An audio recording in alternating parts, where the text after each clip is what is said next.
This next poem is called Encounter. In shop windows, torsos of mannequins, and a cricket nests in the chest of one. It is not a heart, but longs for its other. Exhaling mist, I push away from this glass, feel my sex is a sea, shell, its slug, small mollusk, shrinking into its own wetness, or elongating into a hardness. I think of the male seahorse, carrying the female's eggs, birthing thousands of fry, a semen-like spray, out and away with no receptacle except this world, submerged. And so the self is multiplied. Once home, I see my face through the fogged bathroom mirror, at the bottom of a teacup, inside polished silver, or at the bulbous end of a long stem wine glass, where my lip meets its and I remember that it has been made from blown glass, the shape of someone's breath held. I always have a bit of a dilemma when I read in front of an audience that I'm not sure if they know my work or me as a person, and I always have this dilemma of, should I tell them I'm a transsexual, or should I just start reading and see what happens? So, it really makes me wonder about, you know, how to contextualize the work and how to, and just, you know, how I'm being read, you know, which that term read in, of course, is often used when someone who's passing as whatever they're passing as, male or female, or of a certain race that they're trying to pass for, or class.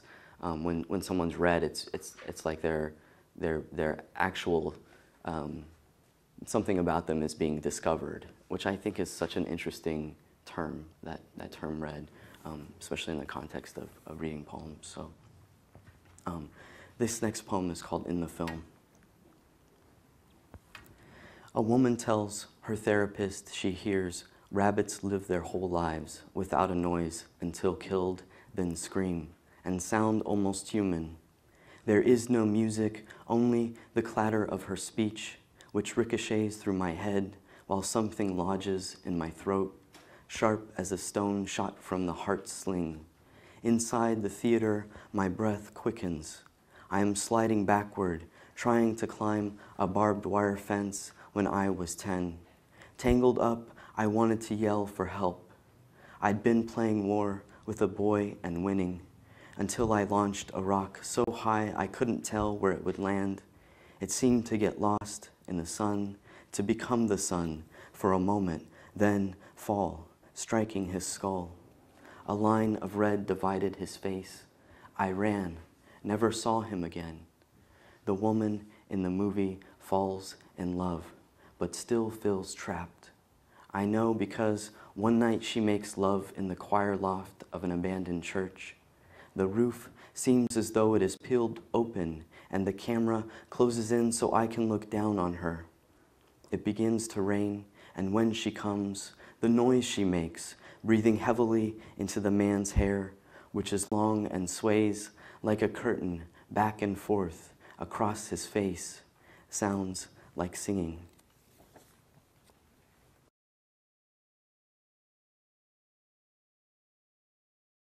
My aunt loved me, asked me, will you be the flower girl at my wedding? But I'm not a girl, I argued, and she persuaded me.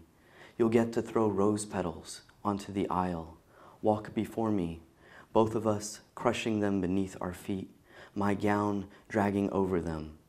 I agreed. I wanted nothing but chivalry. At the church, my mother and I waited in the small room. She brushed my aunt's hair until the dress arrived. Isn't it beautiful? And I agreed until they tried to put me in it. I'd seen my father and uncle earlier, standing in a circle of other men, smoke hovering over their heads, and a halo, and their voices kind, quiet, and deep. I told my aunt, I want to wear a suit like them. She promised if I wore the dress, I could wear anything I wanted after. Army pants, a sheriff badge, cowboy hat, and pistols. My mother shot her a look in the mirror where we posed, both of them angelic and white, and me, not yet dressed. Today, I wake from another dream in which I have a beard, no breasts, and am about to go skinny dipping on a foreign beach with 4 other men. I'm afraid to undress, won't take off my shorts, so they grab me, one at each ankle, the other 2 by each wrist. I am a starfish hardening. The sun hovers above, a hot mirror where I search for my reflection. I close my eyes. It's too intense. The light where my lover is tracing fingertips around 2 long incisions in my chest, each sewn tight with stitches, each a naked stem flaring with thorns.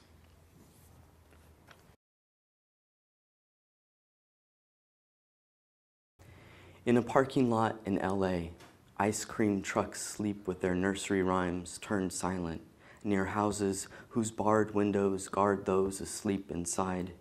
Nearby dyke clubs open, the pink box, milk, and from the meow mix, music seeps, spills out into the street, and the smog feels lower because of the city's light pollution. I take it through my mouth and skin. Inside, spotlights glint off glasses of beer, and I'm drowsing in the haze and fuzz of electric guitars held by girls with short-cropped hair and tiny bow ties. Between songs, the clink of pool cues against balls pulses as metronomes, and all sounds move deeper in through my chest and arms, thighs and groin.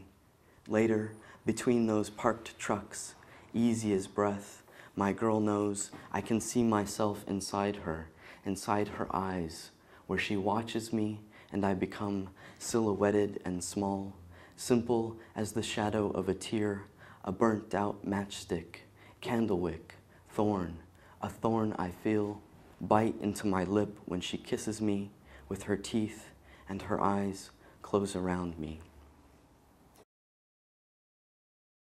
Strange that you'd let me give birth to my own body, even though I know I've always been a boy, moving toward what? Manhood? A constant puberty? I could replace my menses with a thick needle filled with your fluid, thrust every 2 weeks the rest of my life into my thigh. And I think of the 6 days of creation before God rested, because I too am tired, and because my voice, would it suddenly be God-like to me, thundering, waking in a deep vibrato, as if from atop a mountain, maybe Olympus, maybe a lightning bolt shot sharp through my heart because I am startled, scared, delighted.